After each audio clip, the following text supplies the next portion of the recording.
اعوذ باللہ من الشیطان الرجیم بسم اللہ الرحمن الرحیم الحمدللہ رب العالمین الصلاۃ والسلام علی محمد وعلی آلہ وسلم۔ انشاءاللہ آج کی نشست میں ہم سورہ فرقان کے پہلے رکوع کا مطالعہ کریں گے۔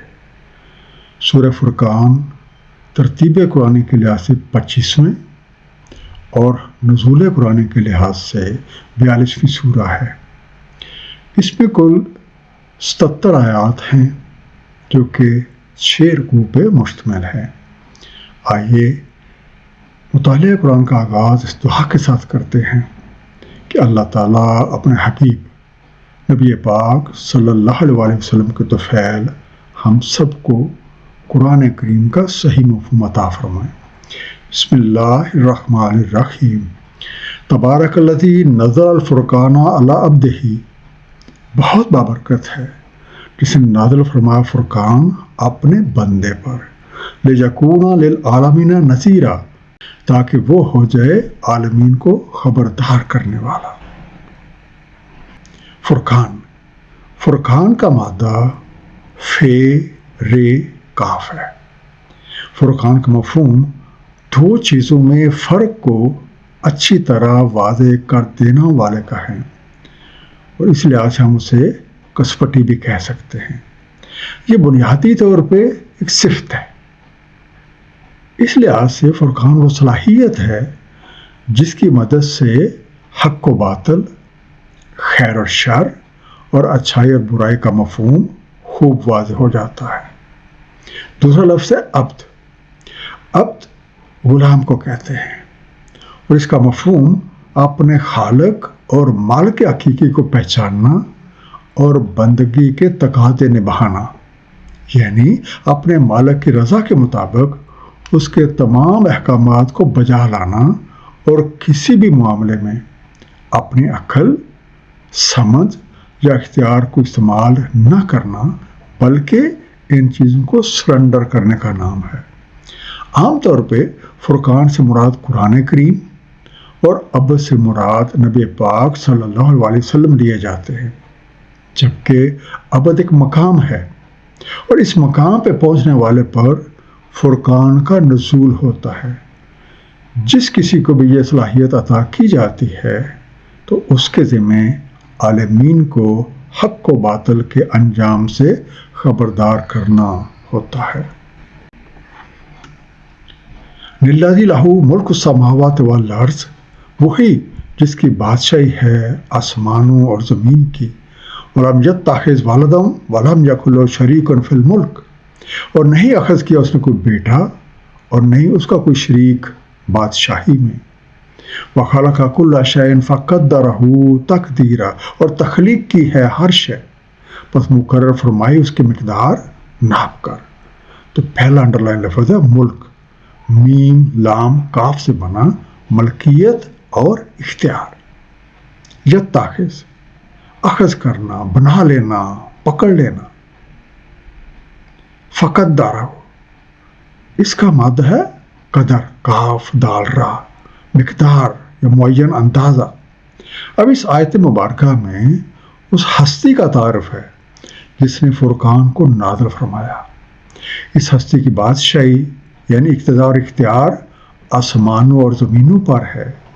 اس کی شان یہ ہے کہ نہ تو کوئی اس کی اولاد ہے اور نہ اس کی بادشاہی میں کوئی شریک کار ہے۔ سورہ اخلاص میں بھی اس ہستی کا تعارف موجود ہے، جس کے مطابق خالق حقیقی کی یہ شان ہی نہیں کہ کوئی اس جیسا ہو یا اس کے کار اختیار میں شریک ہو۔ اس آیت میں دوسری اہم بات یہ ہے کہ اللہ تعالیٰ نے ہر چیز معین مقداروں کے مطابق تخلیق فرمائی ہے۔ مقداروں کے اس قانون کے تحت مختلف تخلیقات ظہور پذیر ہو رہی ہیں۔ انہی مقداروں کی ایک مثال پانی ہے، جو کہ ہائیڈروجن کے 2 اور آکسیجن کے 1 ایٹم پر مشتمل ہے۔ مقداروں کا یہ علم اللہ تعالیٰ نے ہمیں بھی عطا کیا ہے، اور ہم ان مقداروں میں رد و بدل کر کے نئی نئی چیزیں بنا سکتے ہیں۔ مقداروں کے قانون کے مطابق اگر بنیادی عنصر وہی رہیں مگر ان کی مقداریں تبدیل کر دی جائیں، اس صورت میں چیز تو وہی رہے گی لیکن اس کی خصوصیات بدل جائیں گی، جبکہ اگر بنیادی عنصر ہی تبدیل کر دیے جائیں تو نئی چیز بنیں گی۔ وَاتَّخَذُوا مِن دُونِهِ آلِهَةً لَا يَخْلُقُونَ شَيْئًا وَهُمْ يُخْلَقُونَ، اور انہوں نے پکڑ رکھے ہیں اس کے سوا الہ جو نہیں تخلیق کرتے کوئی شے اور وہ خود تخلیق کیے گئے ہیں۔ وَلَا يَمْلِكُونَ لِأَنفُسِهِمْ ضَرًّا وَلَا نَفْعًا، اور نہ وہ مالک ہیں اپنے ضرر کے اور نہ نفع کے۔ وَلَا يَمْلِكُونَ مَوْتًا وَلَا حَيَاتًا وَلَا نُشُورًا، اور نہ وہ مالک ہیں موت کے، نہ حیات کے اور نہ جی اٹھنے کے۔ دون ہی، اس کے علاوہ، اسے چھوڑ کے، بسائڈ ہے۔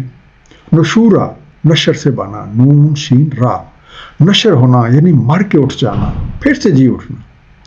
اس خالق اور مالک حقیقی نے تمام کائنات اور اس میں موجود ہر شے کو بنایا ہے اور اپنی تمام مخلوقات کو ان کی ضروریات زندگی مہیا کر رہا ہے۔ اور ان لوگوں کی حالت یہ ہے کہ بجائے خالق اور مالک حقیقی کی بندگی کرنے کے یہ اوروں کو الہ بنائے بیٹھے ہیں، جن کی حقیقت یہ ہے کہ نمبر 1 وہ کسی چیز کو تخلیق ہی نہیں کر سکتے بلکہ وہ تو خود مخلوق ہیں۔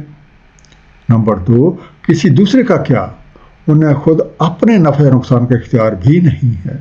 اور تیسرا، نہ ہی انہیں کسی کے جینے مرنے کا اختیار ہے اور نہ ہی وہ کسی مرے ہوئے کو دوبارہ اٹھا کھڑا کر سکتے ہیں۔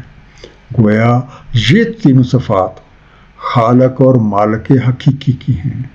وہ خلق بھی کرتا ہے، نفع و نقصان کا اختیار بھی اسی کے پاس ہے، موت اور زندگی کا نظام بھی اسی کے ہاتھ میں ہے، اور وہی مرے ہوں کو دوبارہ اٹھانے کا ملکہ رکھتا ہے۔ وَقَالَ الَّذِينَ كَفَرُوا إِنْ هَذَا إِلَّا إِفْكٌ، اور کہتے ہیں کافر یہ کچھ نہیں مگر خلاف حقیقت بات۔ نِفْتَرَا وَآنَوْا عَلَيْهِ قَوْمٌ آخَرُونَ، جسے گڑھا ہے اس نے اور اس کی اہانت کیا اس میں ایک اور قوم نے۔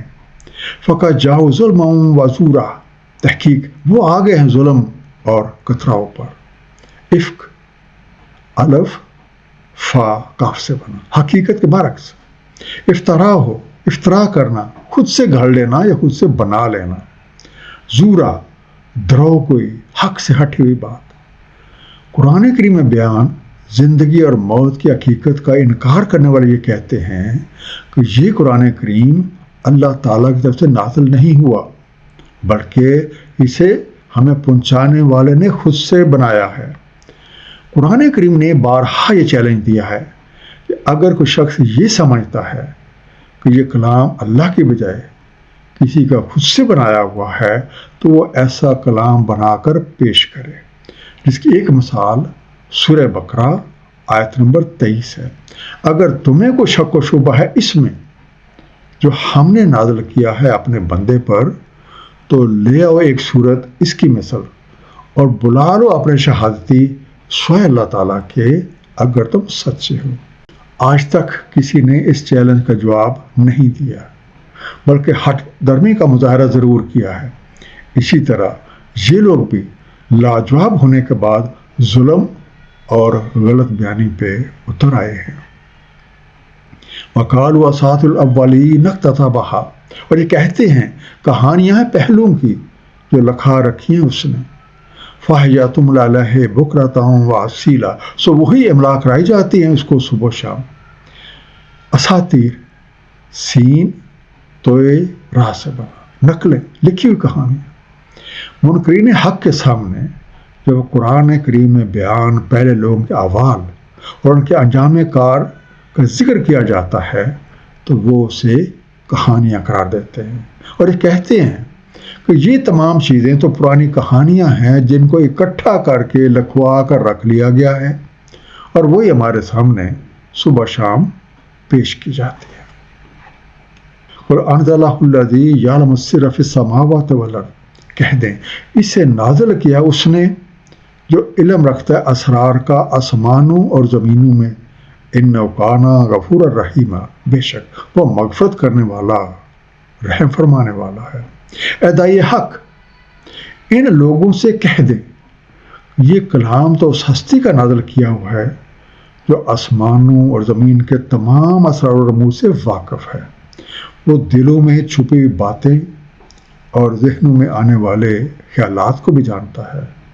اس آیا کے آخر میں غفور الرحیم کے الفاظ اس بات کی نشاندہی کر رہے ہیں کہ دیکھو اب بھی سنبھلنے کا موقع موجود ہے، ایمان لے آؤ، توبہ طائب ہو جاؤ اور اپنے رب کی بندگی کرو۔ وقالوا ما لهذا الرسول یاکل الطعام ویمشی فی الاسواق، اور وہ کہتے ہیں یہ کیسا رسول ہے جو کھاتا ہے کھانا اور چلتا پھرتا ہے بازاروں میں، لولا انزل الیہ ملک فیکون معہ نذیرا، کیوں نہ اتارا گیا اس کی طرف کوئی فرشتہ سو وہ رہتا اس کے ساتھ خبردار کرنے کو۔ یمشی مشی سے بنا، میم شین یا چلنا پھرنا، اسواق سین واو کاف سے بنا، بازار مارکیٹ، ملکن میم لام کاف سے بنا، قوت اور اختیار کا حامل، اور اس لحاظ سے ہم فرشتہ بھی کہہ سکتے ہیں۔ منکرین اپنے رسول کے بارے میں حیرت کا اظہار کرتے ہیں کہ یہ کس طرح کا رسول ہے جو عام لوگوں کی طرح کھانا بھی کھاتا ہے، گلی اور بازاروں میں بھی گھومتا پھرتا ہے، اور اس کے تو بیوی بچے بھی ہیں۔ ہونا تو یہ چاہیے تھا کہ اس کے ساتھ کوئی زبردست قسم کا فرشتہ ہوتا جو اس کی بات نہ ماننے والوں کو ایک بھیانک انجام کی دھمکی دیتا۔ اس اعتراض کا جواب اسی سورہ کی آیت نمبر 20 میں مذکور ہے، اور نہیں بھیجا ہم نے آپ سے پہلے رسولوں کو مگر وہ بھی کھاتے تھے کھانا اور چلتے پھرتے تھے بازاروں میں، ہم نے بنا رکھا ہے تمہیں ایک دوسرے کے لیے آزمائش، کیا تم صبر کرتے ہو؟ اور تمہارا رب تو دیکھتا ہے۔ رسول اللہ تعالیٰ کے خاص بندے ہیں، وہ اللہ تعالیٰ کے پیغامات اس کی مخلوق تک پہنچاتے ہیں۔ ان کی ظاہری زندگی ایک عام آدمی کی سی ہوتی ہے، اور وہ انہی کی طرح رہتے، کھاتے پیتے اور زندگی گزارتے ہیں۔ اصل فرق وہ وہی ہے جو ان پہ نازل ہوتی ہے۔ قرآن کریم نے اسی حقیقت کا اظہار سورہ انبیاء کی آیت نمبر 7 اور 8 میں کیا ہے۔ نہیں بھیجے ہم نے آپ سے پہلے مگر مرد، ہم وہی کرتے تھے ان کی طرف، تو پوچھو اہل ذکر سے اگر تمہیں علم نہیں، اور نہیں بنائے ہم نے ان کے جسد کہ نہ وہ کھاتے وہ کھانا اور نہ تھے وہ رہنے والے مدت غیر معین تک۔ اور یلقی الیہ کنز او تکون لہ جنۃ یاکل منہا، یا ڈال دیا جاتا ان کے پاس کوئی خزانہ، یا ہوتا ان کے لیے کوئی باغ، کھایا کرتا اس میں سے۔ وقال الظالمون ان تتبعون الا رجلا مسحورا، اور کہا ظالموں نے کہ تم اتباع کر رہے ہو مگر ایک مرد سحر زدہ کی۔ یلقا لکی سے بنا، لام کاف شا، ڈال دینا، پہنچا دینا۔ کنزن کاف نون زے سے بنا، خزانہ۔ مسحورن سحر سے بنا، سین ہارا، مسحور سحر سے متاثر، اور سحر سے مراد ہوتا ہے کوئی بھی ایسی چیز یا کوئی بھی ایسا عمل جو حیرت زدہ کر دے۔ منکرین حق کا تیسرا اعتراض یہ ہے کہ اگر یہ واقعی اللہ کے رسول ہیں تو ان پر مال و دولت کا کوئی خزانہ کیوں نہیں اتارا گیا تاکہ وہ اپنی دنیاوی ضروریات پوری کرنے کے لیے کسی قسم کا انہیں کام ہی نہ کرنا پڑتا، یا پھر اللہ تعالیٰ انہیں کو عظیم الشان باغ عطا کر دیتا کہ اس میں سے یہ میوے اتار کے کھاتے پیتے اور بے فکری کے ساتھ زندگی گزارتے۔ اب یہ ظالم جب اپنے رسول کی حقیقت کو سمجھ ہی نہیں پائے تو اس کی پیروی کرنے والوں کو سحر زدہ قرار دے رہے ہیں۔ انظر کیف ضربوا لک الامثال فضلوا،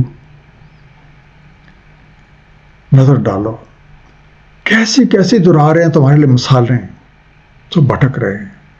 فلا یستطیعون سبیلا، پس نہیں انہیں استطاعت راہ پانے کی۔ اے قاری قرآن، خود سوچو یہ لوگ اپنے رسول کے بارے میں کیسی کیسی باتیں کر رہے ہیں۔ ایسے اعتراضات ان کے راہ سے بھٹکے ہونے کی نشانی ہیں، اور اگر ان کی یہی روش رہی تو یہ کبھی بھی صحیح راہ نہ پا سکیں گے۔ ایک مختصر سا خلاصہ اس پہلے رکوع کا۔ اللہ تعالیٰ نے اپنے کرم نوازی کے ساتھ فرقان یعنی قرآن نازل فرمایا ہے تاکہ اس کے ساتھ لوگوں کو ان کے اعمال کے انجام سے خبردار کیا جائے۔ اللہ تعالیٰ اس کائنات کے خالق اور مالک حقیقی ہیں۔ نفع اور نقصان، زندگی اور موت، اور مرنے کے بعد اٹھا کھڑا کرنے کا اختیار انہی کے پاس ہے۔ اس لیے وہی لائق بندگی ہیں اور ان کے سوا باقی سب مخلوق ہیں۔ جو لوگ اس حقیقت کو بڑھا کر مخلوقات سے توقعات وابستہ کر لیتے ہیں وہ راہ راست سے بھٹک جاتے ہیں، اور جب انہیں اللہ تعالیٰ کا کوئی بندہ حق کی طرف بلاتا ہے تو طرح طرح کے سوالات اور اعتراضات کرتے ہیں۔ ان کے یہ اعتراضات دراصل ان کے بھٹکے ہونے کی دلیل ہے۔ اللہ تعالیٰ ہم سب کو قرآن کریم کو صحیح طور پہ سمجھنے، اس پر نبی کریم صلی اللہ علیہ وسلم کی سنت مبارکہ کے مطابق عمل کرنے کی توفیق عنایت فرمائے۔ صدق اللہ العلی العظیم، صلی اللہ تعالیٰ علی حبیبہ محمد و آلہ وسلم۔